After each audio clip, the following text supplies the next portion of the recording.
Salam uşaqlar. Aprel ayının 5-i olan məntiq suallarını izah edirəm.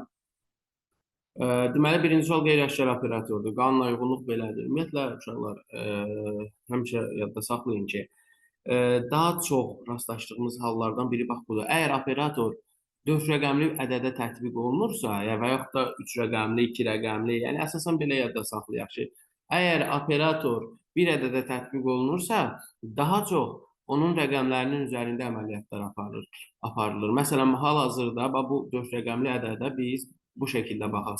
8 vurulsun 4, 32, 3 vur 2-də 6, 32-dən 6-nı çıxanda qalır 26. İlk iki rəqəmin hasili 35, çıxılsın 18, 17 qalacaq. 36 çıx 16, 20, 30 çıxılsın 12 də bizə verər 18-i. 2 nömrəli sualda belə bir qanuna uyğunluğumuz var ki, anaqramdır. Anaqramdakı sözləri tapıb fərqli olan sözü seçməli idik. Məsələn, A variantı briqadir sözüdür. Rektor, mühəndis, direktor, komandir. Yəni bu rektordur, direktordur, briqadirdir, komandirdir. Bunlar müəyyən sayda bir şəxsə, belə deyək də uşaqlar, rəhbərlik edən şəxslərdir. Amma mühəndis isə yəni bir rəhbər şəxs deyil. Yəni mühəndis məsələn nətər deyim, bir qrup şəxsin üzərində rəhbərlik etmir. Sadəcə o hər hansı bir işin mühəndisidir. Sonra 3 nömrəli sual. 3 nömrəli sualda uşaqlar şəkil əlaqəsidir. Baxın burada. Və bu qaraların sayı birinci sətir üzrə 3, 2, 2. Bunları bir-birinə vursaz, nə verir sizə? 12. Bax, sağdakı şəkildə 12 dənə qara dama var. Üçüncü sətirdə 4 vur 1, vur 2, bax, verir bizə 8-i. İndi 2-ni 1-ə vuranda 2, gərək burada da 2 dənə qara dama olan şəkil olsun ki, bunların da hasili bizə bax, buradakı 4-ü versin. Sütun üzrə isə cəmdir. 2, 1, 2-nin cəmi 5 verir. 2, 2, 1-in cəmi yenə də 5. 3, 2, 4-ün cəmi 9. Növbəti sualımız cədvəl sualıdır, 4-cü sual. Baxın burada uşaqlar, ədədləri toplayırsınız. 19, 17, daha çox rəqəmlərini və 19-un rəqəm cəmi 10 eləyir. 17-nin rəqəm cəmi 8, 10 vur 8, 80. 6 vurulsun 5, 30. 2 vurulsun 8, 16. 2 vurulsun 5, 10 eləyir. İndi burada 24-ün rəqəmləri cəmini 32-nin rəqəmləri cəminə vuranda yenə də 6 vur 5, 30 eləyəcək cavabımız. Daha sonra burada 5 nömrəli sual var uşaqlar. Eyni rəngli üçbucaqların içindəki ədədlər bərabər olmalıdır və saylar onların cəmi də 30 eləməlidir. Bunu hardan bilirik? Məsələn, baxırıq ki, bu qara üçbucaqların 3 dənədir. Birinin içində 10 yazılıbdır. Hər birinin içində 10 olanda cəm toplam eləyir 30. Nöqtəlilərdən 2 dənədir. Hər birinin içində 15 yazılıbdır. Digərinin içində də 15 olanda toplamı 30 eləyir. Sonra burada ştrixlərin içində 5 yazılıbdır. Uşaqlar 6 dənədir. Hər birinin içində 5 olduğu halda bu cəm eləyər 6 vur 5, 30. Deməli, burada ağların sayı 5 dənədir. Biz cəmi 30 eləməlidir. 30-u 5-ə böləndə hər birinin içinə 6 düşəcəkdir. D olacaq. Cavab olacaq D variantı. 6 nömrəli sualda isə qeyri-aşkar operator sualıdır uşaqlar. Sağ tərəfdəki ədədi 3-ə vuranda 12 plus soldakı ədədin özü 18. Məsələn, 2-ni 3-ə vurduq, üstünə 5 gəldi 11. İndi burada 8-i 3-ə vurub, üstünə 3 gələndə 27 cavabını alarıq. 7 nömrəli sual ardıcıllıqlar mövzusundan olan bir sualdır. Yəni 54-dən 1 çıxırıq, 53 qalır. 2 çıxırıq, 51 qalır. 3 çıxırıq, 48 qalır. Bəs indi 4 yox, niyə 5 çıxmışıq? Çıxdığımız ədədlərin cəmi Fibonacci ardıcıllığını yaradır. Məsələn, 1 plus 2, 3 eləyir. 2 plus 3, 5 eləyir. İndi 3 plus 5, 8. Deməli, biz 43-dən 8 çıxmalıydıq. Sonra 35-dən 5 plus 8, 13 çıxmalıyıq. Sonra 22-dən də 21 çıxmalıyıq da 8 plus 13-ün cəmini. O da bizə 1 verəcək. Və burada pilləkən sualı var ki, baxın pilləkənləri 2-2 çıxıb 3-3 düşən adam 30 addımda pilləkənləri çıxıb düşdüyünə görə neçə pillə var burada? Uşaqlar, bu pillələrin sayı elə bir ədəd olmalıdır ki, bunu həm 2-2 qruplaşdıra bilək, həm də 3-3 qruplaşdıra bilək və ümumilikdə də 30 addımdan ibarətdir. İndi biz bunları belə götürək də. Pillələrin sayı x-dir. Biz bunu qalxanda, məsələn, 300 qalxırıq, x bölü 3 addım sayı. Düşəndə də 2-2 düşürüksə, məsələn, 2-2 düşürüksə, x bölü 2 düşəndə atdığım addımların sayıdır. Toplam bu bizə 30 verməlidir. İndi hər tərəfini istəyirsiniz, məndə bərabərləşdirin, 6-ya vurun, fərqi yoxdur. 2x plus 3x bərabər 180. Bu bizə verəcək x bərabərdir 180 bölü 5. O da 36 eləyəcək. Yəni, ümumilikdə 36 pillədən ibarətdir ki, 2-2 mən o pillələri 2-2 qalxanda 18 addım atacam, 3-3 düşəndə də 12 addım, toplam 30 addım. Sonra 9 nömrəli sual, qeyri-aşkar operator sualıdır uşaqlar. Sol və sağdakı ədədləri toplayıram. Məsələn, 27 ilə 15-in cəmi. 27 plus 15 bizə verir 50, yox 42-ni. 42-ni. Bunu da 3-ə böləndə alırsınız 14. Məsələn, 40 ilə 14-ün cəmi 54, 3-ə böləndə 18. İndi 55 ilə 14-ün cəmi bizə 69 verir. 3-ə böləndə də 23 almış olarıq. Yəni, ədədləri toplayıb 3-ə bölürsünüz. 10 nömrəli sual uyğunluq sualıdır. Fənər, qaranlıq arasında nə əlaqə varsa, biz ona uyğun variant axtarıb tapmalıyıq. Məsələn, uşaqlar, fənər qaranlığı pozur da, belə deyək. Fənərlə qaranlıq, hətta bir əks mənalılıq var da, yəni burada qaranlıqda fənərdən istifadə edirsən. Və yaxud da fənər qaranlığı pozur. Təbil də sakitliyi, yəni təbil çalınır. Sonra, və burada uşaqlar, belə bir kəsik sualımız var ki, bizə deyir ki, vərəq birinci versiyada, ikinci versiyada, üçüncü versiyada qatlandığı halda orada biz hansı kəsiklər aparılıb açılanda, yəni də bu aşağıdakı variantlar və yuxarıdakı qatlamaların hansına aid ola bilər? Belə fikirləşin. Mən baxıram ki, burada birinci şəkildə qatlanma olub diagonal xətt boyunca. Sonra bir dənə də bu hissəni biz qatlamışıq. Yuxarı sağ hissə qalıbdır bir dənə. Bu hissə qalıbdır. İndi deməli bizə elə bir variantlar lazımdır ki, həm bu xəttdə, diagonal xəttdə nəzərən simmetriya olsun o kəsiklər, həm də bu xəttdə nəzərən simmetrik olsunlar və A variantı məsələn tamamilə doğrudur. Elə 1-ə A uyğundur ki, biz bunu bu vəziyyətdə qatlayıb açanda A variantını ala bilərik. Məsələn, 1-ə A-nın uyğun olmadığı variantları silin, qaldı 3-ü. İndi bəs 1-ə başqa hansı versiya uyğun ola bilər, onu araşdıraq da. Elə məsələn, Y də uyğundur 1-ə. Çünki həm bu xəttə nəzərən, həm də bu xəttə nəzərən, belə, bir də bunlar belə simmetrikdir həmən o kvadratlar. Yəni mən yuxarı qatlayıb bu hissədə bu kvadrat kəsiyi eləsəm, sola açanda burada düşmüş olar, beləsinə. Sağa nəzərəndə burada ikisi yaranacaq. Yəni, ona görə elə Y də uyğundur. Məsələn, A ilə Y 1-ə uyğundur. Bu, iki variantda var. İndi gələk, ikinci qatlanma ardıcıllığına baxaq. Məsələn, burada şaquli xəttə nəzərən sağdan sola, sonra aşağıdan yuxarı qatlanıbdır vərəq. Deməli, bu hissədə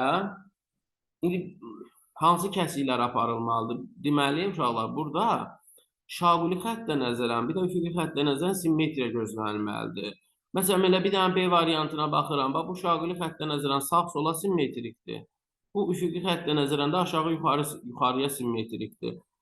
Məsələn, 2-yə uyğundur B variantı. 2-yə B-nin uyğun olmadığı variantları da silsəz, məsələn, C-ni də silirəm, yəni də D variantını silirəm. Bir dənə qalır burada cavabımız Y variantı. Məsələn, niyə C2-yə uyğun gəlməz? Çünki bu şaquli xəttə nəzərən sağla sol simmetrik deyil axı. Və yaxud da aşağı ilə yuxarı simmetrik deyil axı. Ona görə bizim cavabımız olur burada Y variantı. Daha sonra 12 nömrəli sual. Burada uşaqlar bizdən fiqurun perimetrini soruşur. Yəni fiqur deyəndə bu xətlər, tərəflərin uzunluqları cəmini soruşur da, yəni perimetr olaraq. Aydındır, tərəflərin uzunluqları cəmi hər bir fiqur üçün perimetr sayılır. İndi nəyə fikir verməlisiniz burada? Baxın, bu 120 dərəcəli bucağın qarşısındakı bu qövs bütün çevrənin 1/3 hissəsidir. Bütün çevrənin uzunluğunun 1/3 hissəsidir. Uşaqlar, bizim radiusumuz 5'dir burada. Yəni çevrənin mərkəzindən B nöqtəsinə, C nöqtəsinə qədər məsafələr radius sayılır. Çevrənin uzunluğu 2 pi r düsturu ilə hesablanır da. İndi burada bizim üçün pi 3'dür, r də 5'dir. Toplam bütün çevrənin uzunluğu 30'dur. İndi burada 120 dərəcə, bütün çevrə 360 dərəcədir. 120, 360'ın 1/3 hissəsi olduğuna görə 30'un 1/3 hissəsi də bu qövs eləyəcək 10 santimetr. Və indi radiuslar AB, AC məsafələri də bu fiqurun tərəfləri sayılır deyə, perimetrə daxildir deyə, bunların üçünün də cəmi bizə verəcək 20'ni. Sonra 13 nömrəli sual. 13 nömrəli sualda uşaqlar deyilir ki, ABCDYF olan 6 dost bayram tədbirinə dəvət edildilər. Və onlar haqqında aşağıdakılar bildirilir. Deyilir ki, tədbirə 4 nəfər getməlidir. Tədbirə 4 nəfər getməlidir. Aşağıda da deyir ki, C ilə D tədbirdə iştirak edibsə, digər 2 nəfər kimdir? Yəni, bu 4 nəfərdən biri C'dir, biri D'dir, digər 2 nəfər lazımdır bizə. Və yuxarıda belə bir məlumatlar verilib ki, əgər tədbirə A gedibsə, B getməyib.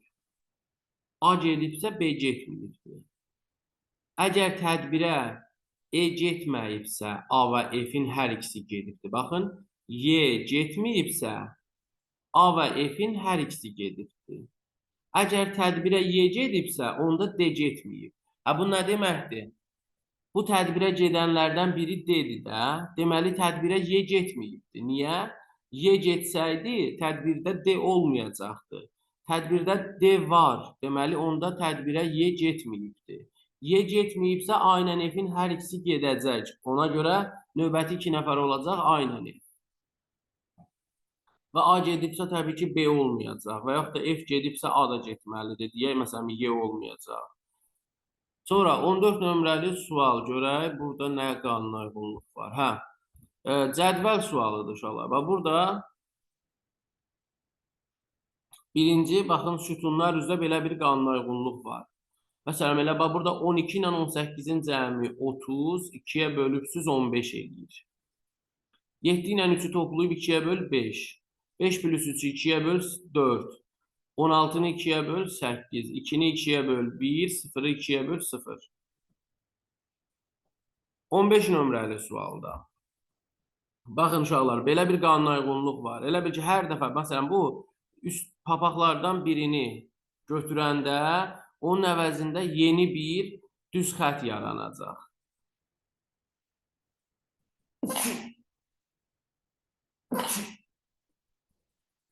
Məsələn, burada hal-hazırda bu 3 dənə xəttimiz var. İkisinin təpə nöqtələri qaradır, biri düz xəttdir. Məsələn, ikinci şəkildə görürsən ki, o üst qara nöqtəni götürüb, onun əvəzində yeni bir xətt və aşağısı bu formada olan bir düz xətt yaradıbdır. Üçüncü şəkildə görürsən ki, o aşağı nöqtəni də götürəndə, bunun üstünü bu şəkildə tamamlayır. Elə ki, üstdəki qara dairə silinir, onun əvəzində yeni bir dənə aşağısı belə xəttdə olan düz xətt yaranır. Alt hissə silinəndə onun da üstü tamamlanır. Bizim növbəti şəklimiz artıq olacaq. Bu Y-dəki kimi. 16 nömrəli sual aşkar operatorlar mövzusundan olan bir sualdır. Biz burada mötərizənin içində 4 operator 5 verilibdir. Romb operatorudur. Bunu ikinci sətirdə A4 B5 şəklində 2 vurulsun 4 vur 5 hesablayanda alırıq 40. Ortada yenə də romb operatoru. Sağdakı 64 və 9 üçbucaq operatoru olan sətirdə hesablanmalıdır. Yəni A-nın kubu 64-dürsə A neçədir? 4 və 3 vur B 9-dursa B neçədir? B də 3-dür. Gətirib açıq B ifadəsində 4 çıx 3 qiymət alırıq bunun üçün 1. 40 operator 1-i yenə də bu romb operatoru olan sətirdə 2 vur A vur B şəklində 2 vur 40 vur 1 bu da eləyir 8. 80. Cavab olacaq A variantı. Daha sonra 17 nömrəli sual, uşaqlar, şifrə sualıdır. Hansı ki, burada bizə deyilir ki, burada paraddır, motordur, omegadır, mantodur, opera sözləri verilibdir. Onların şifrələri aşağıdakı variantlarda verilən ədədlərdir. Siz burada nə etməlisiniz? Məsələn, baxırsınız ki, M hərfi ilə başlayan 2 dənə söz var. O hərfi ilə də başlayan 2 söz var. Deməli, burada uşaqlar variantlarda eyni rəqəmlərlə başlayan 2 dənə ədədlər, hansı ki, məsələn, 6 ilə başlayan 2 ədəd var, 5 ilə başlayan 2 ədəd var. Bunlar motor, manto, opera və omega sözlərinin şifrələridir. Amma 1 ilə başlayan bir dənə ədədimiz var, o parad sözünün şifrəsi olacaq. Çünki P ilə başlayan bir dənə sözümüz var da. Parad sözünün şifrəsi olacaq 12 324. 12 324. Buradan artıq bilirsiniz ki, R-nın şifrəsi 3-dür. R-nın şifrəsi 3-dürsə, motor sözünün şifrəsini soruşur. Motor sözünün də sonu R hərfidir. Deməli, sonu 3 olan, R-nın şifrəsi 3 olduğuna görə sonu 3 olan ədəd motor sözünün şifrəsidir. O da C variantıdır. Gəldik 18 nömrəli suala. Deməli, qutuda 47 ədəd konfet var. Oğlanlar bu konfet qutudan hərəyə 3 ədəd. Hərəyə 3 ədəd. Qızlar hərəyə 4 ədəd konfet götürdükdən sonra 18 ədəd konfet qaldı. Yəni, oğlanların hər biri 3 konfet, qızların hər biri 4 konfet götürəndə 18 dənə də konfet qalıbsa, deməli, oğlan və qızların götürdüyü konfetlərin sayı 47 çıx 18. Elə ki, bu bizə verəcək 29-u. 47-dən 18 çıxırıq, qalır 29. Deməli, 29 konfet götürübdür. Hər oğlan 3 konfet, hər qızda 4 konfet götürmə şərti ilə. İndi burada biz oğlan və qızların sayına elə qiymətlər verməliyik ki, cəmləri 29 eləsin. Yəni, oğlan və qızların sayları hansı qiymətlər ala bilər? Məsələn, oğlanların sayı 1 olsa, 29-dan 3-ü çıxanda 26 qalır, 4-ə bölünmür ki. Oğlanların sayı 2 olsa, 29-dan 6 çıxaram, 23 qalar, o da 4-ə bölünmür.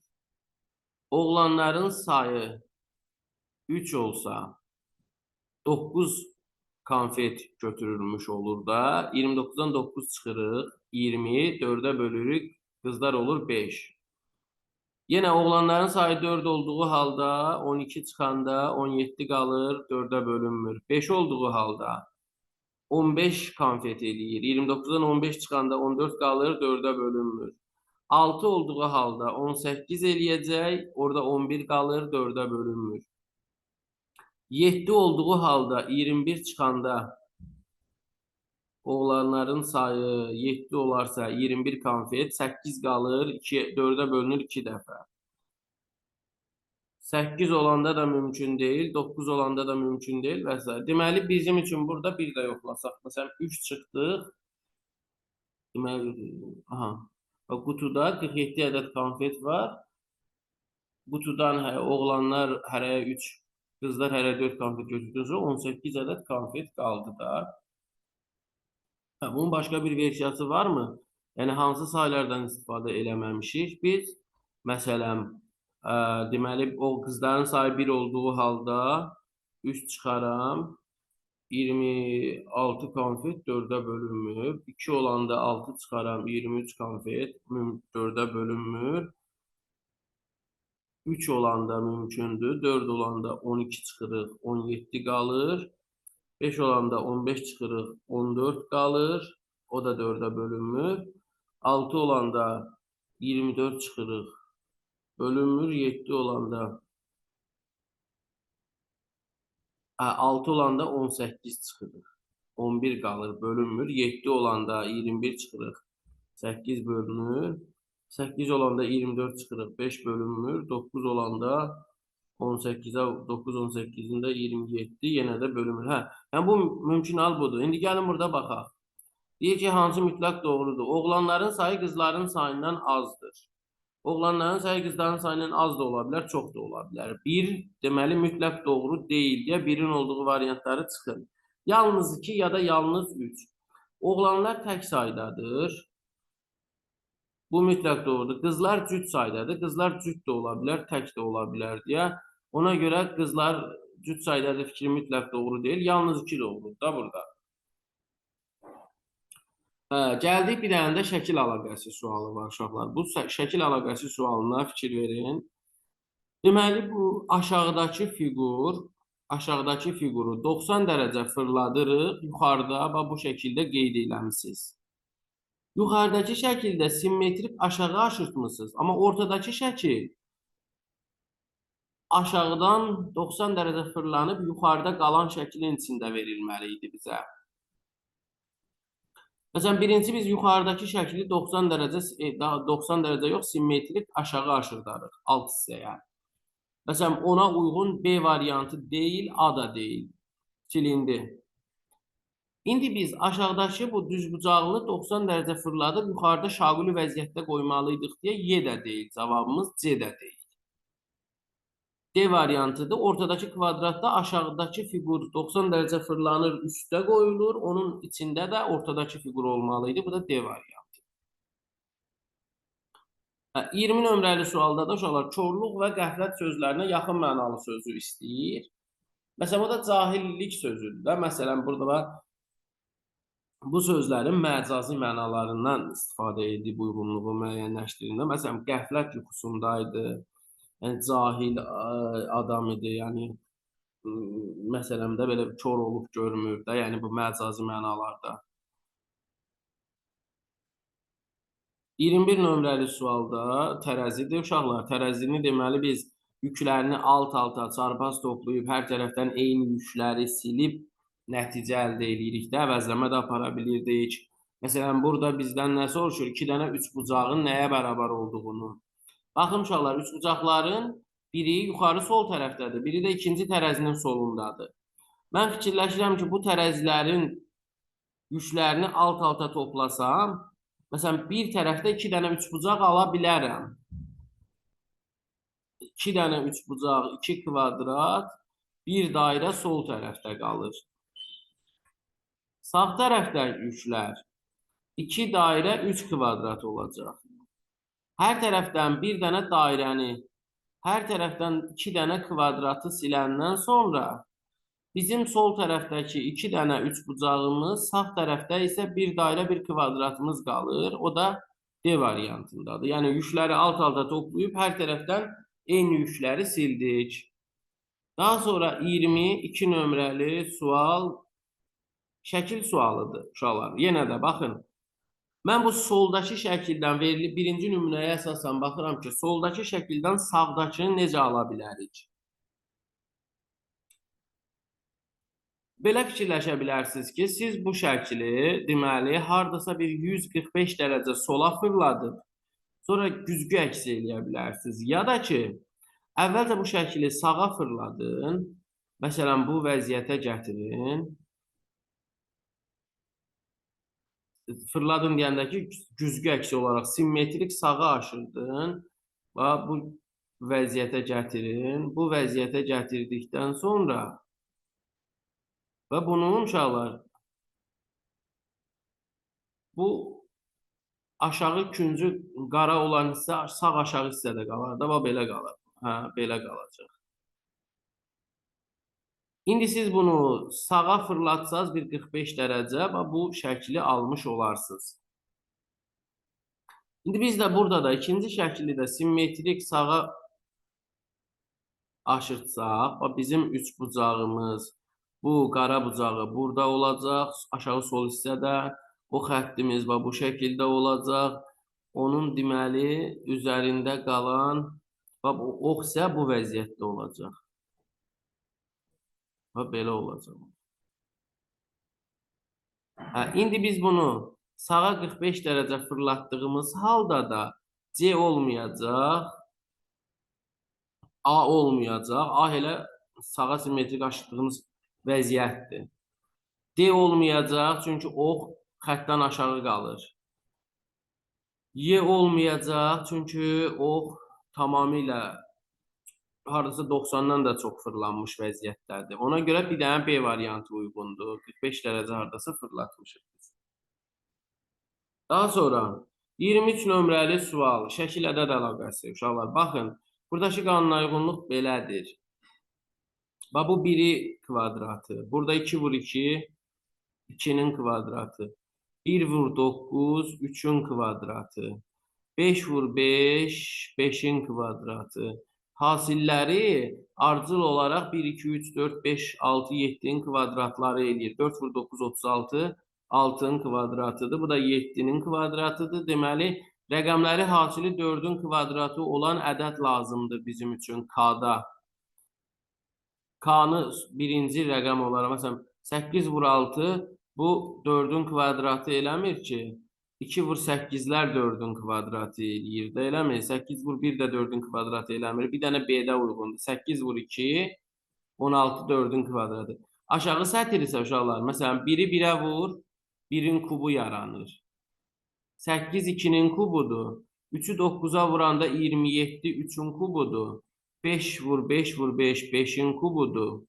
496'nın rəqəmləri hasili 6'nın kubudur. Bu da 7'nin kubudur rəqəmləri hasili.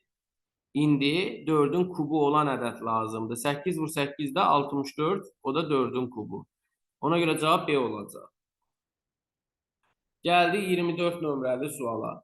24 nömrəli sualda uşaqlar, baxın, biz birinci vərəqin sağ hissəsini sola qatlamışıq. Sonra da solu sağa qatlamışıq. İndi biz ardıcıl olaraq ən axırıncı solu sağa qatlamışıq deyə. Biz bu hissəni sola açdığımız halda, bu qara hissə burada belə düşməli idi, simmetrik olaraq. Və ox da özünün əksi olaraq buradan belə yaranmalı idi. Məsələn, biz B variantını silirik. Niyə? Çünki bu hissədə bu qara hissənin özünə birləşmiş simmetriyası yoxdur. Yəni, o qara hissə C-də də o şəkildə deyil deyə C-də silinir. Məsələn, A-da, D-də və Y-dəki kimi düşməli idi həmən qara hissə. Biz bu şəkildə, bu vəziyyətə gətirdiyimiz halda ox sağ tərəfdə bir-birinə baxan vəziyyətdə qalmalı idi. Məsələn, ümumiyyətlə Y variantı ona görə silinir ki, çünki heç bu orta hissədə oxun vəziyyəti düzgün deyil. Nəinki sağdakı ilə simmetriyası. A variantında doğruluq var, amma bu A variantının aşağı hissəsindəki oxlar bir-birinə düzgün simmetrik deyil. Yəni, mən bunu sağa açdığım halda bu ox belə durmalıydı da. Ona görə A-nı da silirsiniz. Bir dənə burada D variantı qalır. Məsələn, bu oxlar bir-birinə simmetrikdir. Bunlar da, vəsilə. 25 nömrəli sual, uşaqlar, aşkar operatordur, amma tərs operatordur da. Məsələn, niyə tərs? Çünki sol tərəfdə A operatoru B-dir, sağ tərəfdə B operatoru A-dır. Yəni, aşkar operatorların mövzusunda demək olar ki, ən çətin tipli sual bunlar sayılır. Yəni, siz nə etməliydiniz? Birinci, məsələn, 6 və 7-ni A-nın B-nin yerinə yazırsınız. 6 operator 7 bərabərdir. 3 vur 6 plus 7 minus 3 vurulsun 7 operator 6. Çünki sağ tərəfdə B operatoru A-dır.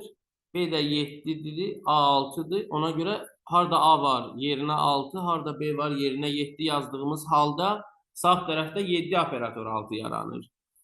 İndi uşaqlar bu sağ tərəfdə yaranan 7 operator 6-nı bir də həmən sətirdə hesablayanda 7 operator 6. Bu dəfə A 7-dir, B 6-dır deyə 3 vur 7 üstə gəl 6 çıxılsın. 3 vurulsun 6 operator 7 alınır.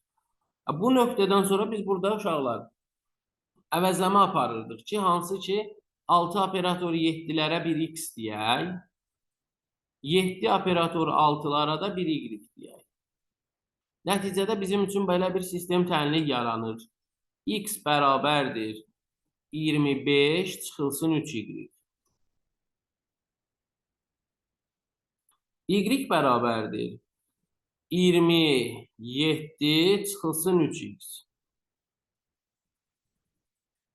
Daha sonra əvəzləmə apara bilərsiniz burada. Toplama üsulundan istifadə edə bilərsiniz. Məsələn, burada biz 6 operator 7-ni tapmalıyıq, ona x demişik. İndi bu x-i tapmalıyıqsa, deməli y-i də x ilə əvəzləyək də, yəni x ilə olan ifadəyə çevirək. Məsələn, 25 çıxılsın 3 vurulsun, y-in yerinə 27 çıx 3x yazaq. Və bu tənliyi həll eləyək. X bərabərdir 25 çıxılsın 81 üstə gəl 9x. Buradan biz 81-dən 25 çıxanda 56 alırıq. 8x bərabərdir 56-ya, x də bərabər olacaq 7-yə. 7-yə, 56 bölü 8, 7-yə. 26 nömrəli sualımız. Uşaqlar, burada bizə deyir ki, uyğun olan variantı seçin.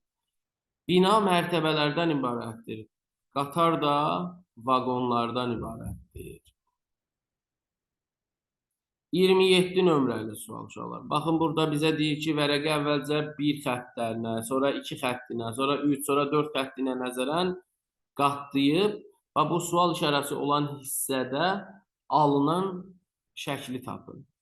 Məsələn, burada əsasən uşaqlar, hər hansı 1-2 dənə xəttin qatlanmasını izləsəz kifayət eləyir. Məsələn, mən bunu bir xəttinə nəzərən, bu xəttə nəzərən qatlasam aşağıdan yuxarı, bizim buradakı bu xəttimiz yuxarıda simmetrik olaraq bu damadan belə düşəcək. Mən onu sağa qatlayacam da, axırda ən sonunda 4 xəttinə nəzərən mən bunu qatlamış olaram yenə də. Aydındır. Mən onu 4 xəttin nəzərən qatladığım halda, o məsələn, burada ikinci damadan belə dayanmalıdır simmetrik olaraq. Məsələn, onun o şəkildə olmadığı Y variantını, daha sonra nə bilim D variantını silin, A variantını silin, B ilə C variantında həmən xətt o vəziyyətdədir. Daha sonra uşaqlar, siz burada C ilə B-nin fərqini müqayisə edəndə, o ən axır sağdakı B-də birinci sətir bu xətt, C-də isə ikinci damadadır, B-də ən üstdəki damadadır. O hansı xəttdir uşaqlar? Görək o hansı xəttdir. Məsələn, mən baxıram ki, biz bunu 2 xəttinə nəzərən sağı sola qatlasaq, sağı da sola qatlasaq, 2 xəttinə nəzərən sağı sola qatlasaq, bu künc gəlib bura düşər. Sonra 3-ə nəzərən biz yuxarını aşağı qatladığımız halda bu hissə simmetrik olaraq buradan belə düşəcək. İkinci damadan olacaq. Bu xətt. Ona görə də deməli həmən xətt B-dəki kimi yox, C-dəki kimi olmalıydı. Bu xətt, bu hissə simmetrik olaraq bura düşməliydi bu vəziyyətdə. 28-də belə bir ardıcıllıq var. 8 plus 4 plus 12 plus 36 plus 108 3 dəfə artır üzərinə gəldiyimiz ədədlər. İndi biz 168-in üzərinə 324 gəlməliydik. O da bizə verəcəkdi 492-ni. 29 nömrəli sualda bizə deyilir ki, deməli, K, L, M bir-birindən fərqlidir. Bir-birindən fərqli rəqəmlərdir. İndi baxırıq ki, uşaqlar, burada biz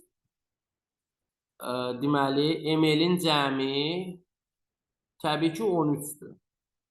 Bax, M plus L 3-dürsə, L plus M niyə 3 olmur? 4 olur. Deməli, L ilə M-in cəmi 13-dür ki, 3, 1 yadda, yenə də L plus M 13, yadda da bir 14, 4, 1 yadda. K ilə K-nın cəmi deməli 18-dir ki, yadda da 1 var, eləyib 19. Deməli, K 9-dur. K 9-dur uşaqlar. K 9-dursa, bəs M ilə L-in cəminin maksimum 13 olması üçün biz L-ə artıq 9 deyə bilmərik ki, K mütləq 9-dur. Çünki L ilə MK bir-birindən fərqlidir. Ona görə məcbur mən L-ə artıq maksimum 8 deyə bilərəm, M də 5 olsun. İndi 9 ilə 8-in cəmi də burada maksimum 17 ola bilər. Və 30 nömrəli sualda bizə deyilir ki, baba bu fiqurun üstdən, öndən, sağdan görünüşlərini müəyyən edin. Siz əsas burada nəyə fikir verməlisiniz? Məsələn, sizin baxdığınız tərəfdən qarşınıza çıxan maneələr maraqlıdır sizə. Yəni, bu görünüşlərdə üstdən, sağdan, soldan təsəvvür eləyin. Məsələn, mən burada üstdən baxanda, uşaqlar, məsələn, ya da ki, birinci nədir? Sağ görünüş.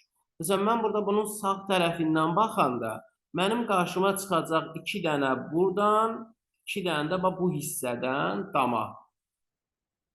Mənim üçün bunun sağ görünüşü artıq burada olacaq D variantı. D variantı, yəni mən baxanda 2 dənə buradan, bir dənə altdan boşluq, 2 dənə də buradan qarşıma maneə çıxacaq. Bax, beləsinə. Bir dənə lap, hətta belə görün də siz. Bax, beləsinə. Bu ikisi, bu ikisi. Sağdan baxanda belə olacaq. Deməli, 1-ə D uyğundur. Sonra gəldik. Biz buna, uşaqlar, öndən baxanda 3 dənə, bu şaquli vəziyyətdə bir dənə də ən sağda maneə görünəcək. O da A variantıdır. Bu, bunun ön görünüşüdür. 2-yə A uyğundur. D, A. D, A olan bir dənə B'dir. İndi üstdən görünüşdə, uşaqlar, üstdən görünüşü də bunun nədir? Deməli, 2, 1. 2 belə, 1 də belə. O da, məsələn, Y variantında var. Ona görə elə cavab olur B variantı. 31 nömrəli sual yenə də aşkar operatordur. Məsələn, burada x kvadratı 16'dır, z kubu 8'dir, 2y'in kvadratı 18, 4t 4'e bərabərdir. Buradan x, y, z t'ləri tapıb yerinə qoyub hesablayırsınız. Məsələn, burada uşaqlar, x'in kvadratı 16'dırsa, x neçədir? 4. Yazırsan 2 vur 4, üstə gəl. T olmalıdır. Baxın, 4 vur t 4'e bərabərdirsə, t 1'dir onda. 2 vur 4 plus 1. Bu bizə nəyi verəcək? Bu hissəni hesablayanda 9 almış oluruq. Sonra, indi keçib 3 vur y plus 2z'i hesablayaq da. 3y plus 2z'i. Biz dedik ki, 2y'in kvadratı 18'dir. Deməli, y'in kvadratı 9, y də 3'dür. Y 3'dürsə, alırsan 3 vur 3. Üstə gəl. Z'in kubu 8'dir, Z onda 2'dir də. Üstə gəl 2 vur 2. Bu da bizə verir 9 plus 4, 13. 9 ilə 13 deməli bizim cavabımız olmalıdır. O da D variantı.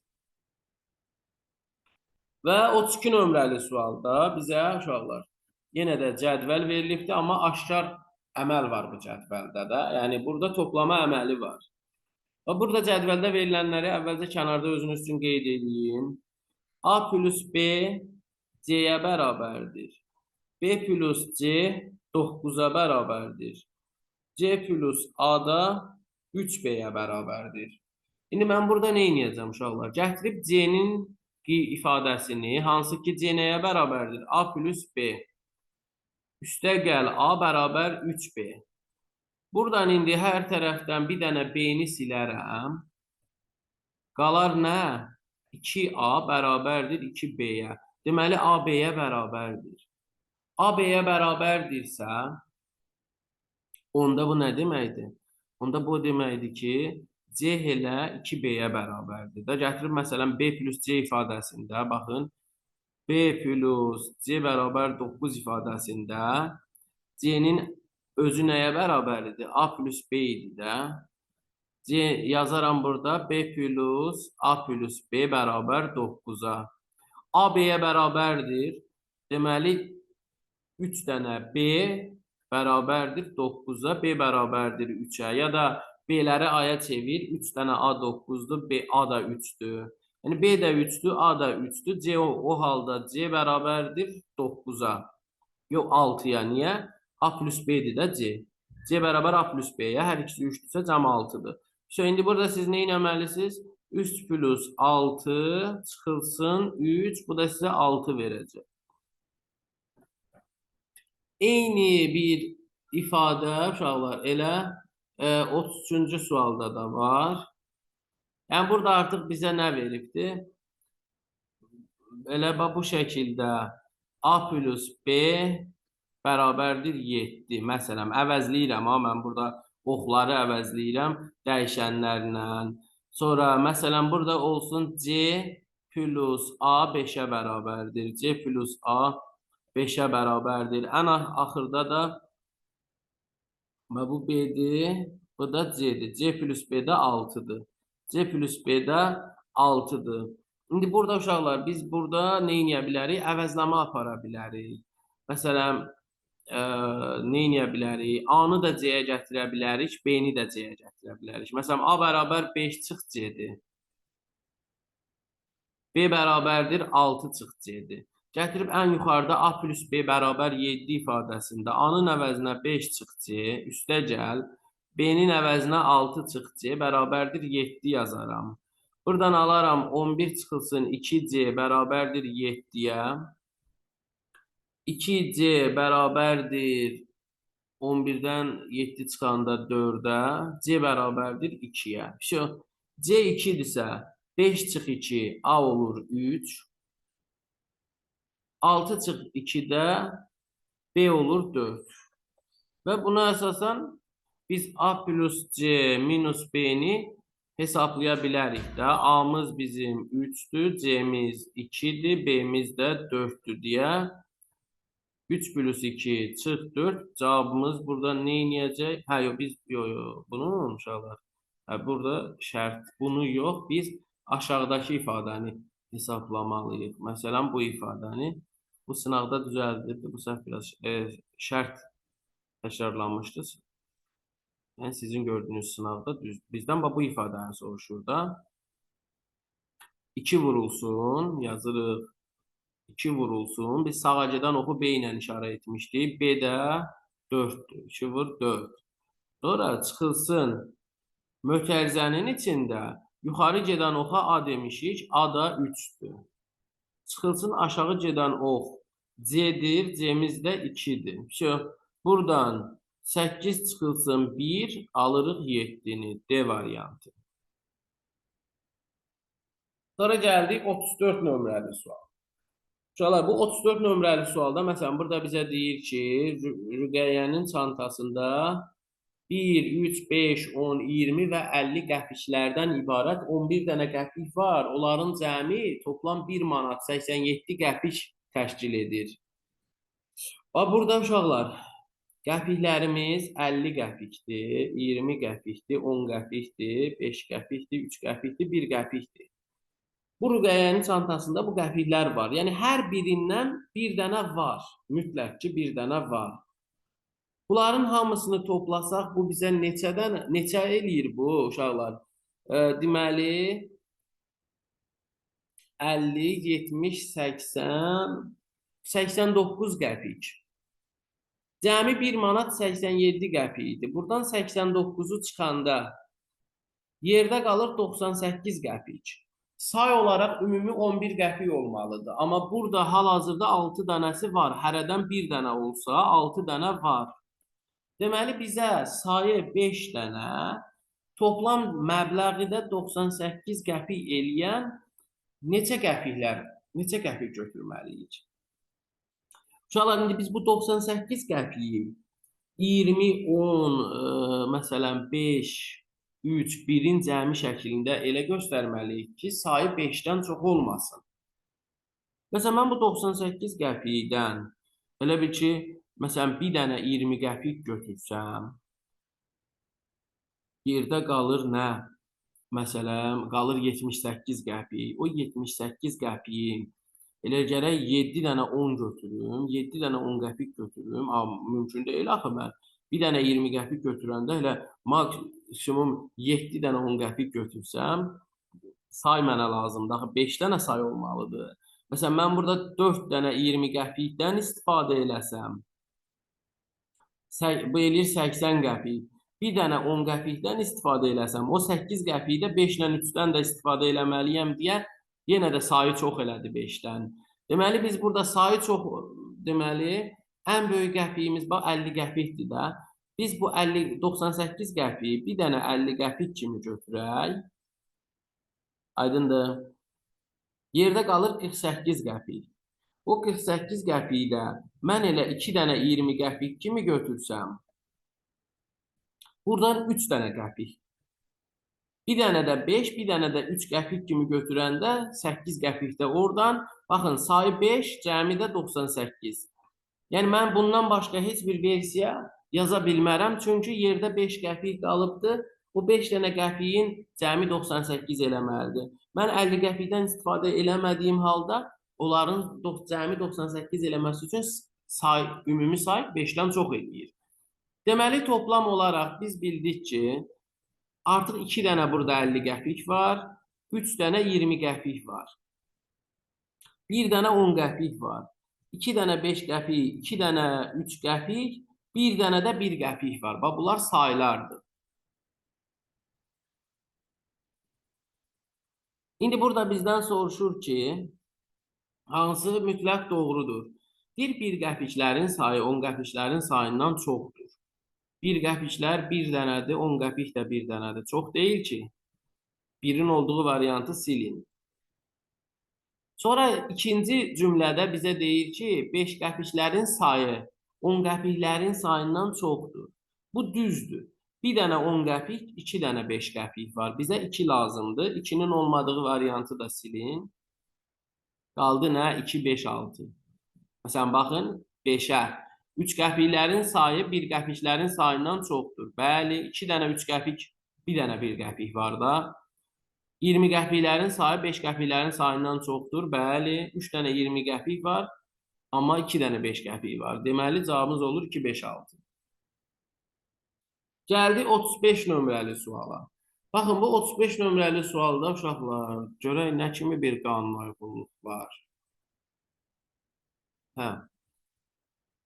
Deməli, baxın uşaqlar, bizə yuxarıdan da göstəribdir. Bax, 10-dan 9-a necə keçid eləyibdir? Minus 1. O minus 1 hardan gəldi? Bax, burada deməli, bu figurların iç-içə olan figurların sayına baxın. 3 bucaq, 4 bucaq. İçəridəkinin sayı çöldəkinin sayından bir vahid azdır da. Yəni, bu halda minus üstünə elə bir ki, mənfi 1 gələcəm də. Ya da minus 1, 9. Amma 9-dan 10-u necə almışıq? Bu dəfə içəridəki çöldəkindən bir vahid çoxdur deyə plus 1, 10. Daha sonra növbəti figurda dairənin içində verilənlər isə vurma və bölmə kimi istifadə olunacaq. Məsələn, burada deməli, biz 10-dan 30-u necə ala bilərik? Vur 3 ilə. O 3 də, bax, burada 6 çıx 3, 6 çıx 3, 3 eləyir də, deməli, vur 3. Veribdir bizə. İndi burada, uşaqlar, baxın, 5 çıx 3, 2 eləyir, deməli, burada 2-yə bölmüşük. Dairənin içindəkilər vur, böl, 15 elədi. İndi burada 26-dan başlayaraq biz deməli nə edə bilərik? Bax, burada fərq 2-dir. Biz bunu 2-yə böləndə 26-nı almalıydıq 13. 13-dən də 13-ün üzərinə də yenə 2 gəlməliyik də. Niyə? Çünki burada içəridəki figur çöldəkindən 2 vahid çoxdur da. 6 çıx 4, 2 eləyir. Plus 2. Mənfi 2 eləsəydi çıxacaqdır. Plus 2, 15. İndi 15-i yenə də burada 3-ə bölmüşəm. 5. Niyə? 8 çıx 5. Elədi 3. Fərq 3-dür. 3-ə böldük. 5 elədi. Sonra yenidən 5-i 5-ə böldük. Niyə? Çünki yenə də burada 8 çıx 3 5 eləyir. Dairənin içindəkilər bölmə vurma kimi baxılmalıdır. 1. İndi 1-in mən üzərinə mənfi 1 gələcəm. Niyə? Çünki içəridəki çöldəkindən 1 var kiçikdir. 0 alındı. 0-ın üzərinə isə 4 gələcəm. Niyə? 7 bucaqlıdan 3 bucağı çıxanda 4. Bəs indi burada uşaqlar mən 4-ü burada 3-ə vuracam. Niyə? Çünki burada fərq neçədir? 7 çıx 4, 3 eləyir. 4-ü də 3-ə vurub 12 almalıyam ki. Sonra 12-nin üzərinə mən 3 bucaqdan 5 bucağı çıxanda mənfi 2 eləyir də mənfi 2 gəlməliyəm də. Yəni minus 2 10 eləsin. Eyni zamanda onun üzərinə artıq 1 gələcəm. Çünki içəridəki çöldəkindən 1 var çoxdur deyə 11. Burada artıq içəridən çölü çıxanda mənfi 3 eləyir deyə minus 3 8. Burada da böl 4. Çünki 7 çıx 3 4 eləyir. Böl 4 2. İndi bizdə burada A ilə B-nin cəmini soruşur. O da eləyir 25. 36 nömrəli sual. Ardıcıllıq. Uşaqlar, burada görə nə kimi qanuna uyğunluq var. Yəni, burada ikili ardıcıllıq var. Baxın, 2-dən 10-a 5-ə vur. 10-dan 50-yə yenə 5-ə vur. İndi 50-ni 5-ə vuranda burada eləməli idi 250. Amma 75 ilə 65 arasında 10 vahid fərq var. 55-ə, 45-ə, 35-ə, 25-ə, 15-ə, 10 da çıxanda düşür 5-ə. 5 ilə 250 bizim cavabımız olur. Hə, və burada 37 nömrəli sualda uşaqlar, deyir ki, hərflərin sırası pozulmuş 5 sözdən 4 arasında əlaqə var. Burada nə kimi sözlər var? Hə, bax burada A variantı tengedir. B dollardır. Sonra Y variantı tütək sözüdür. Bu fərqlənir. Başqa hansı sözlərdir? Pul vahidləridir. Digərləri. Digərləri pul vahidləridir. Deməli, burada oldu fərqli söz tütək. Niyə uşaqlar? Çünki burada A variantı dedik tengedir, B variantı dedik ki dollardır. Sonra D variantı frank, bu da pul vahididir. Bu da C variantı da deməli şekel. Bu da uşaqlar İsrailin pul vahididir. Sonra İsveçrə pul vahidi frankdır. Bu şəkildə dollar təbii ki bilinir. Tengedə Qazaxstan pul vahidi və s. 38 nömrəli sual. 38 nömrəli sualda yenə bu da cədvəl uyğunluğudur uşaqlar. Buradakı qanuna uyğunluq nədən ibarətdir? Və burada sətir üzrə son üçünün cəmi, deməli bizə nəyi verir uşaqlar? Son üçünün cəmi 10 eləyir. Bunu 2-yə bölüb 5-ə alırsınız. Sonra 5-i də kvadrata qaldırıb 25 alırsınız. 16 2-yə böldü 8, 8-in kvadratı 64. Sonra bu 18 2-yə bölün 9 kvadratı 81 və s. bu şəkildə. 39 nömrəli sual. Arı, çiçək, çəmənlik, şirə. Yəni, burada bir cümlə qursanız, arı çiçəkdən, çəmənlikdə şirə toplayır. Sağıcı inəkdən fermada süd sağır. Yəni, toplanılan şirə, burada da süd. Məkan deyək, çəmənlik, burada da ferma. Burada obyekt, belə deyək də, çiçək, burada da yəni, belə inək, yəni bir-biri ilə uyğun olmalıdır, eyni yerdə duran sözlər. Arı, sağıcı. Daha sonra 40-42 nömrəli mətnlər. Burada nə deyilir uşaqlar? Deyir ki, bir söz oyununda A, C, H, P, R hərfləri 2 dəfə yazılıb qutuya atılır.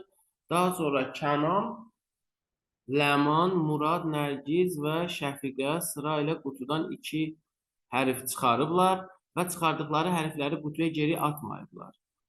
Oyuncular çıxardıqları ilk hərflə başlayan 3 söz, ikinci hərflə başlayan isə 5 söz düzəldiblər. Oyuncuların çəkdiyi hərflərlə bağlı şərtlər məlumdur. Gəlin uşaqlar, belə bir sxem quraq burada. Bu şəxslər kimlərdir? Şəxslər Kənan, Murad, Ləman, Nərgiz, Şəfiqə. Bunların deməli 3 söz düzəltdiyi və 5 söz düzəltdiyi hərflər var. Birinci çəkdiyi hərflərlə 3 söz, ikinci çəkdiyi hərflərlə isə 5 söz düzəldəcəklər bunlar. Aha. İndi verilən məlumatlara əsasən bunları təhlil edəcəyik. İndi burada deyir ki, həm 3, həm də 5 söz yazmaq üçün eyni hərf çəkən tək adam Ləmandır. Yəni, Ləmanın çəkdiyi hər iki hərf eyni hərfdir. Sonra deyir, Kənanın 3 söz yazmaq üçün çəkdiyi hərflə Şəfiqənin 5 söz yazmaq üçün çəkdiyi hərf eynidir. Deməli, uşaqlar, burada rəngi dəyişib qeyd edəcəm. Burada bizə dedi ki, Kənan 3 söz yazmaq üçün çəkdiyi hərflə Şəfiqənin 5 söz yazmaq üçün çəkdiyi hərf eynidir. Şəfiqənin 5 söz yazmaq üçün çəkdiyi hərf eynidir. Hər hərfdən 2 dənə atılıbdır. A, C, H, P, R. Daha sonra isə deyir ki, bizə 3 söz yazmaq üçün Nərgizin çəkdiyi hərf H, Muradın çəkdiyi hərf C-dir. 3 söz yazmaq üçün Nərgiz H hərfini çəkibdir. Murad isə C hərfini çəkibdir 3 söz yazmaq üçün. Şəfiqənin 3 söz yazmaq üçün çəkdiyi hərflə Muradın 5 söz yazmaq üçün çəkdiyi hərf də eynidir. Baxın, burada yenə də deyir ki, Şəfiqənin 3 söz yazmaq üçün çəkdiyi hərflə Muradın 5 söz yazmaq üçün çəkdiyi hərf eynidir. Daha sonraki cümlədə Kənanın 3 söz yazmaq üçün çəkdiyi hərf əlifba sırasında Ləman və Şəfiqənin 3 söz yazmaq üçün çəkdiyi hərflərdən əvvəl gəlir. Deməli, Kənanın 3 söz yazmaq üçün çəkdiyi hərf əlifba sırasında Ləman və Şəfiqənin 3 söz üçün çəkdiyi hərfdən əvvəl gəlir. Başqa bir məlumat yoxdur ki, burada yoxdur. İndi gəlin buradakı versiyalara baxaq. Deməli, uşaqlar, burada hansı versiyalar ola bilər? Deməli, biz bildik ki, Şəfiqə ilə Murad 3 və 5 söz çəkmək üçün çəkdiyi hərflər eynidir. Kənanla da Şəfiqə üçün eynidirlər. İndi burada 3 söz yazmaq üçün çəkilən sözlərdən söhbət gedirdi də, eləmi? Kənan, Ləman, Şəfiqənin 3 söz yazmaq üçün çəkdiyi hərflərdə Kənanın çəkdiyi hərf əlifba sırasında Ləman və Şəfiqədən öndə gəlirsə, deməli, Kənan 3 söz yazmaq üçün A hərfini çəkibdir. Kənan A hərfini çəkib, onda Şəfiqə də 5 söz yazmaq üçün A hərfini çəkibdir. Eyni hərf olmalıydı bunlar. Çünki hərflərdən burada uşaqlar A, C, H yerdə hansı 3 dənə? Bir dənə qalır P ilə R. Deməli, burada 3 söz yazılmaq üçün çəkilən hərf C ilə H bəlli idi. Yerdə qalanların içində də əlifba sırasında öndə olanı A-dır deyə Kənanı A götürdük. 3 söz yazmaq üçün çəkdiyi hərf. Şəfiqə ilə də Ləman üçün yerdə qalır R ilə P. Yerdə qalır, deməli, L ilə P. Şəfiqənin 3 söz çəkdiyi hərf, Ləmanın 3 söz çəkdiyi hərf, deməli, olmalıydı R ilə P. İndi bir dənə şeyə fikir vermək lazımdır ki, Ləmanın çəkdiyi 3 söz və 5 söz üçün çəkdiyi hərflər eynidir, uşaqlar. Məsələn, Şəfiqənin 3 söz üçün çəkdiyi hərf Muradın 5 söz üçün çəkdiyi hərflə eynidir. Məsələn, bu P olsa, məsələn, Şəfiqə 3 söz yazmaq üçün P hərfini çəkibdir. Onda Murad da 5 söz yazmaq üçün P hərfini çəkibdir. Ləman üçün onda qalır R hərfi. Onda biz bir dənə Kənanla Nərgiz üçün 5 söz yazmaq üçün çəkdiyi hərflərin yerini necə dəyişə bilərik? Onda burada qalır, məsələn, C ilə H, bunlar artıq Kənana H, Nərgizə nə düşəcək? C düşəcək. Başqa şans var burada, uşaqlar. 3 söz yazmaq üçün çəkilməli hərflər P ilə R-dir. Ləmanla Şəfiqə P ilə R-dir. Bunlar indi öz arasında yer dəyişmə eləyə bilər. Amma məcburuq ki, biz Kənanla Nərgiz üçün 5 söz yazmaq üçün çəkilən hərf, 5 söz yazmaq üçün çəkilən hərf C ilə H olmalıdır. C ilə H. İndi biz burada H-ı Nərgiz üçün yaza bilmirik deyə C-ni Nərgizə yazmalıyıq, H-ı da Kənana yazmalıyıq. Amma digərləri üçün bir dənə burada qaldı. P ilə R, onu biz dəqiq bilmirik. O dəyişə bilər. İndi burada biz suallar əsasında cavab verək. Görək nə deyir bizə? Məsələn, 40 nömrəli sualda deyir ki, dəqiq tapmaq olmaz. Kənanın 5 söz düzəltmək üçün çəkdiyi hərfi dəqiq tapdıq da. Dedik ki, burada C ola bilməz. Deməli, bir dənə bu şey də var da. Yəni, bəlkə Kənan ilə 5 söz yazmaq üçün Nərgiz üçün təkrarlana bilməzdi də. Nərgizin 3 söz çəkdiyi hərf H-dır. Bura 5 söz çəkdiyi hərf də H ola bilməz. Təkcə bu Ləmanda eyni idi o hərflər. Ona görə məcbur Kənana H, Nərgizə C yazdıq deyə. Deməli, biz burada tapmaq olmaz dediyi Kənanın 5 söz düzəltmək üçün çəkdiyi hərf deyil. Bunu dəqiq tapmışıq. Şəfiqənin 5 söz düzəltmək üçün çəkdiyi hərfi də dəqiq tapmışıq ki, bu A-dır. Muradın 5 söz düzəltmək üçün çəkdiyi hərf. Muradın 5 söz düzəltmək üçün çəkdiyi hərf P də ola bilər, R də ola bilər. Yəni, biz burada yalnız 3-ü dəqiq tapa bilmirik. Yalnız 3-ü dəqiq tapa bilmirik. Daha sonra gəldik 41 nömrəli sual. Deyir ki, aşağıdakılardan hansının 5 söz düzəltmək üçün çəkdiyi hərf əlifbada digərlərinin 5 söz düzəltmək üçün çəkdiyi hərflərdən əvvəl gəlir. Yəni, A-nı soruşur da. A-nı 5 söz düzəltmək üçün A-nı kim çəkibdir? Şəfiqə çəkibdir də. 5 söz düzəltmək üçün Şəfiqə çəkibdir A-nı. Yəni, Şəfiqənin çəkdiyi 5 söz düzəltmək üçün çəkdiyi hərf əlifba sırasında digərlərindən əvvəl gəlir. 42-də isə deyir ki, aşağıdakı ifadələrdən hansı mütləq yanlışdır? Nərgizin 5 söz düzəltmək üçün çəkdiyi hərf C-dir. Nərgizin, bəli, bu mütləq doğrudur. Ləmanın 3 söz düzəltmək üçün çəkdiyi hərf R-dir. İndi onu bilmirik axı, Ləmanın 3 söz düzəltmək üçün çəkdiyi hərf R də ola bilərdi, P də ola bilərdi də. Çünki bu Ləmanla Şəfiqə arasında 3 söz düzəldən və hərflər dəyişirdi. Biri P, biri R idi. Sonra Şəfiqənin 3 söz düzəltmək üçün çəkdiyi hərf A-dır. Bu mütləq yanlışdır. A-nı 3 söz düzəltmək üçün Kənan çəkmişdi. Muradın 5 söz düzəltmək üçün çəkdiyi hərf P-dir. Bu Şəfiqənin 3 söz düzəltdiyi hərflə eynidir. Yəni bu P də ola bilər, R də ola bilər.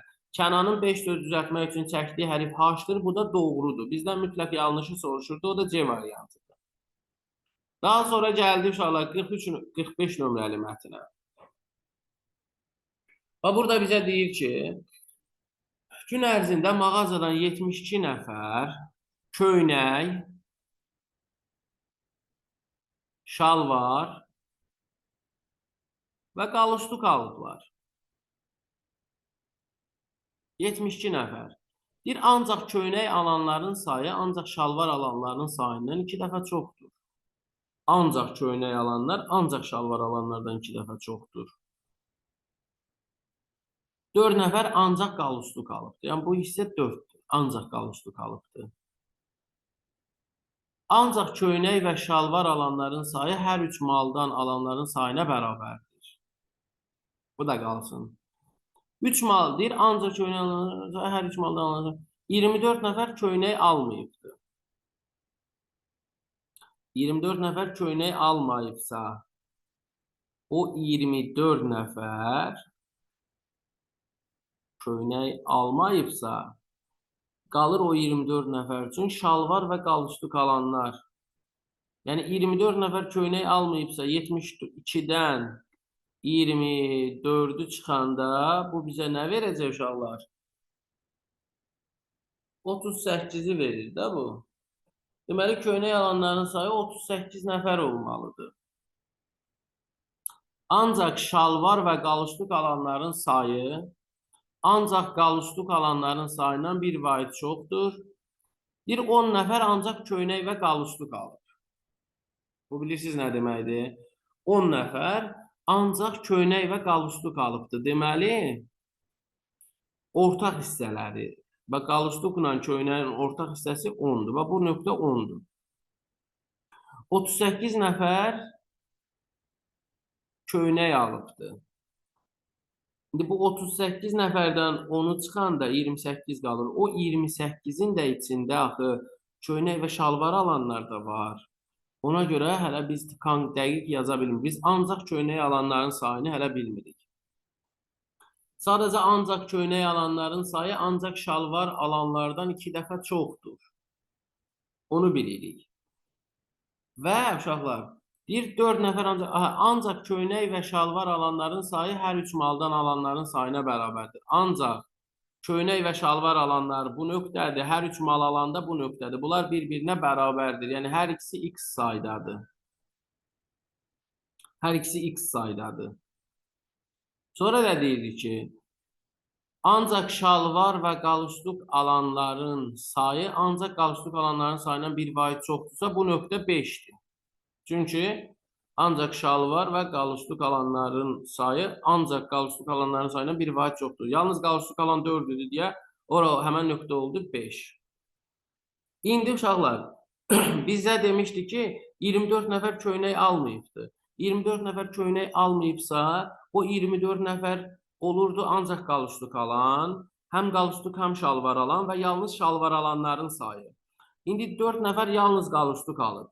5 nəfər həm şalvar, həm qalstuk alıbsa, 24'dən bu 9'u çıxanda 15 nəfər yalnız şalvar alanlar qalır. Yuxarıda da demişdik ki, ancaq köynək alanların sayı ancaq şalvar alanların sayından 2 dəfə çoxdursa, 15'i 2'yə vuranda yalnız köynək alan 30 nəfər olur. Aydındır. Yalnız köynək alan 30 nəfər olur.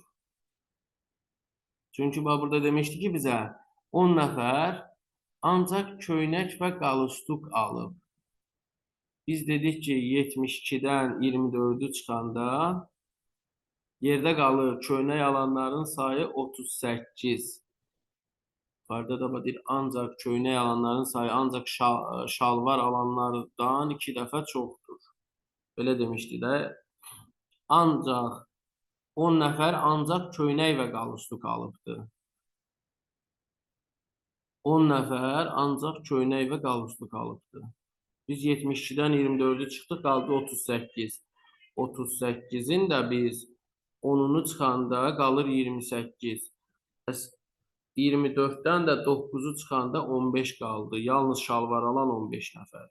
Çünki bizə deyilmişdi ki, ancaq şalvar və qalstuk alanların sayı ancaq şalvar və qalstuk alanların sayı ancaq qalstuk alanların sayına bir vahid çoxdur. 4 nəfər ancaq qalstuk almışdı. Bax, burada şalvar və qalstuk alan oldu 5 nəfər. İkisinin cəmi 9. O 24 nəfər də köynək almamışdı da. Elə idi, 24 nəfər köynək almayıbdı. Ondan bu 9'u çıxanda yerdə qalır, deməli, 15 nəfər təkcə şalvar alan. Təkcə şalvar alandan 2 dəfə çox qalstuk alan var. Bu da 30 nəfər. Bu da 30 nəfər eləyir. Bu da 30 nəfər eləyir. İndi bir şey var da burada. Ancaq köynək alanların sayı ancaq şalvar alanlardan 2 dəfə çoxdur. Ancaq köynək və şalvar alanların sayı hər 3 maldan alanların sayına bərabərdir. Burada deyir ki, Ancaq köynək və şalvar alanlar hər üç mal alanların sayına bərabərdir. Biz bunu belə topladığımız halda deməli olur 30, bu da 10. Neçə qalır?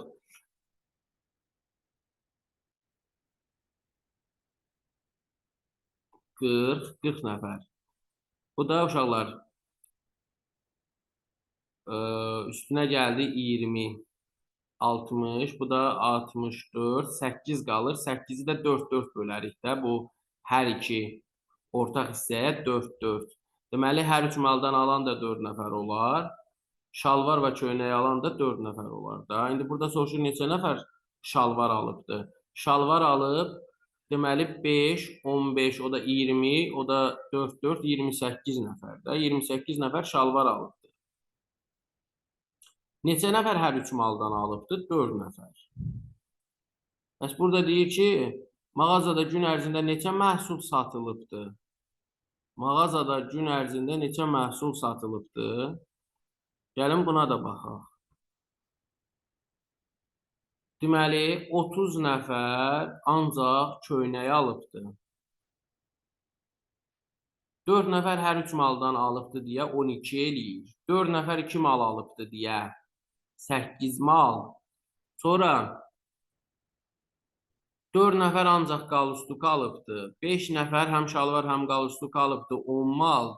10 nəfər həm köynək, həm qalstuk alıbdı. 20 mal. 15 nəfər də yalnız şalvar alıbdı. Bu da 15. Bunların hamısının cəmi 45, 57, 65, 69, 79, 99. Ümumilikdə 99 mal satılıbdır. Daha sonra aşağılar 46 nömrəli sual. Burada bizə deyir ki, baxın uşaqlar, biz burada bölünəni tapmaq üçün qisməti bölənə vurub qalıqla toplamalıyıq. Yəni B-1-i vurmalıyıq 3B-5-ə, üstünə gəlməliyik qalığı. Və burada deyir ki, A-nın minimum qiymətini tapın. A-nın minimum qiymətini tapmağımız üçün biz deməli B-yə elə qiymətlər verməliyik ki, burada qismət də həmçinin bölən də kiçik olsun ki, vurub üstünə qalığı gələndə A-nı tapaq. Məsələn, biz B-yə 1 verə bilmərik də, 0 eləyə bilməz. Qismət 0 eləyə bilməz. Və yaxud da 3 vur 1-dən 5 çıxanda mənfi ədəd alırıq. Yəni, biz burada B-yə verəcəyimiz qiymət minimum 2 olmalıdır. 2 olduğu halda da 6-dan 5 çıxanda 1 qalacaq. A istənilən ədəd olur olsun, 1-ə tam bölünməlidir, qalıq verməməlidir. Ona görə, məsələn, 2 də verə bilmiriksə, B-yə 3 versək. 9-dan 5 çıxanda qalır 4. Sonra burada B-yə 3 verdiyimiz halda qalıq da 4 eləyir axı. Bölən də 4, qalıq da 4 ola bilməz. Ona görə biz indi A-ya minimum məcburuq ki, B-yə minimum 4 verək. 4, 3 vur 4, 12. 12-dən 5 çıxanda bölən eləyəcək 7. B4 olduğu halda qismət eləyəcək 3. Və B4 olduğu halda qalıq da eləyəcək 5. Yəni, burada heç bir ziddiyyət yoxdur ki, deməli, biz B-yə 4 verdiyimiz halda qismət 7-dir, qismət 3-dür, bölən 7-dir, 21, qalıq da 5-dir, 21-in üstünə 5 də gələndə eləyir 26. Daha sonraki sualımız, uşaqlar, bax, 47 nömrəli sual. Bir qanuna uyğun ol, müəyyən edin, sual şərəfi əvəzinə uyğun olan variantı seçin. Burada 4 ilə 7-nin cəmi 11 eləyir. 7 ilə 9-un cəmi 16, 9 ilə 12-nin cəmi 21. 11 ilə 16-nın cəmi 27-dirsə, 16 ilə 21-in cəmi 37. 27 ilə 37-nin cəmi də bizə verəcək. Deməli, burada nəyi? 64 eləyəcək də, bu elədir. İndi 37 ilə 64-ün cəmi də bizə verəcək. Deməli, x plus y-i soruşurlar deyə 101. 48 nömrəli sualda, deməli, uşaqlar, bax bu 48 nömrəli sualda belə bir faktura verilib. Faktura yox, Photoshopu verilibdir. Və bu Photoshop ilə 1-dən 4-ə qədər rəqəmləri səthi sütura düzməliyik. Siz əsas nəyə fikir verməlisiniz? Baxın, deməli, uşaqlar, biz burada, məsələn, ən axırıncı sətrə fikir versəz, və bura 4 yaza bilmirik. Burada 4 yaza bilmirik. Sonra, bəs yaxşı biz A-ya 4 yazsaq, məsələn, və yaxud da elə 3-cü sətrə baxın, yuxarıdan aşağı. Bax, bura 4 yaza bilmirik. Burada 4 yaza bilmirik, burada. Çünki 4 burada ən böyük rəqəmdir. Ona görə 4-ü ən sağa yazdınız. Daha sonra biz buradan bura 4 yaz, A-ya 4 yaza bilmərik, sütunda 4 var artıq. Burada 4 yaza bilmirsiniz. Burada. Onda 4 olur. Ən soldakıda amma. Yerdə nə qaldı? Yerdə artıq biz məcburuq ki, bu üçünü 3, 2, 1 kimi düzək.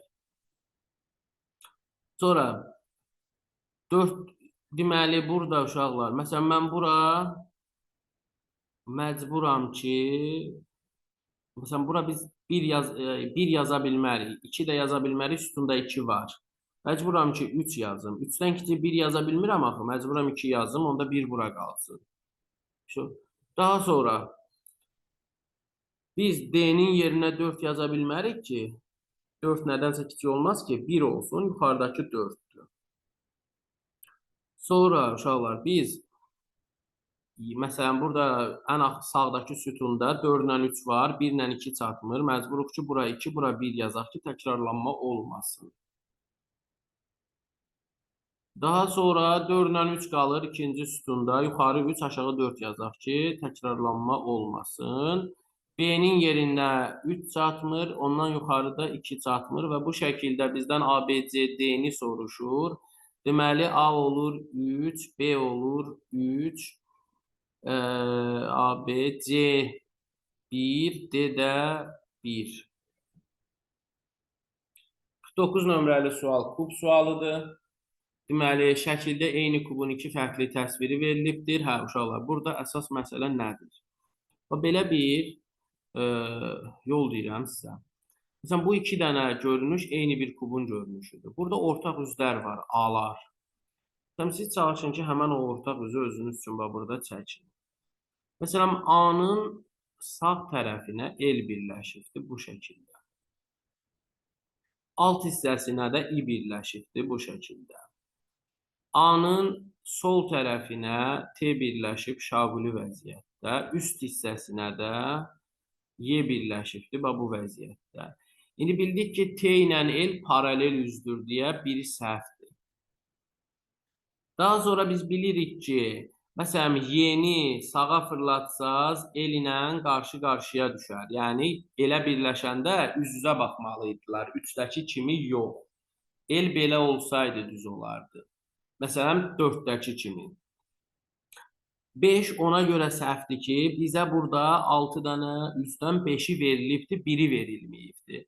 O A-nın paraleli olan üz görünmür. Bizə burada görünməyən bir dənə üz lazımdır. O da ya Ə olmalıydı, ya da F. Amma 5-də 2 dənə fərqli üz veribdir deyə səhvdir. 2 də tamamilə doğrudur. Məsələn, mən I-ni sola fırlatsam T-nin altına, N-dəki görünməyən bir üzdür, A-nın paraleli kimi burada verilə bilər. Burada bu şəkildə də verilə bilər. Görmədiyimiz istənilən formada verilə bilər. Əsas odur ki, gördüyümüz 2 dənə üzün birləşməsi düz olsun. Ona görə burada doğru cavab 2 ilə 4 olacaq. Və gəldik 50-ci sonuncu sualımıza, hansı ki, burada bir-birindən fərqli A və B ədədləri üçün uyğunluğu müəyyən edin deyir. Bir-birindən fərqli. Məsələn, siz burada uşaqlar birinci ifadədə nə edə bilərsiniz?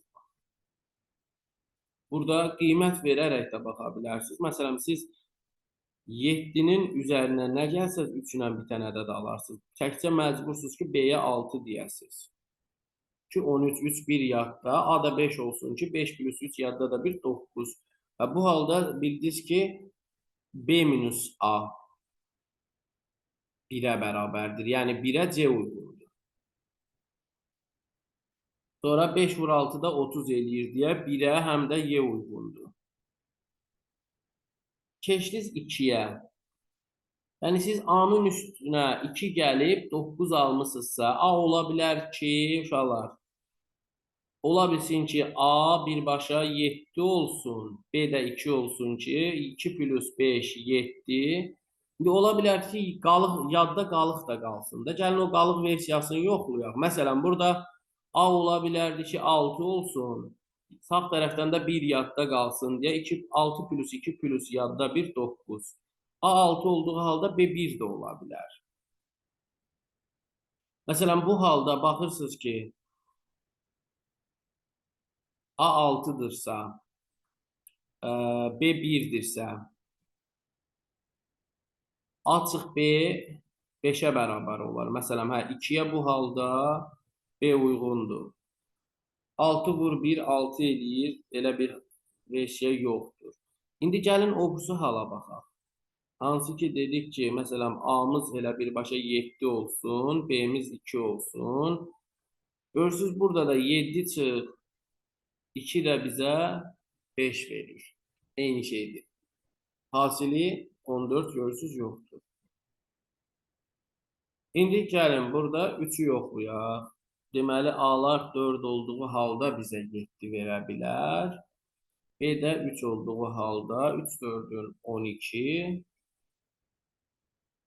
Sonra 4'dən 3 çıxanda da A çıx B-də 1'dir. A ilə D də Y-yə uyğun. 3'ə uyğundur. Deməli 1'ə C, Y, 2'yə B, 3'ə də AD uyğundur. Bu qədər.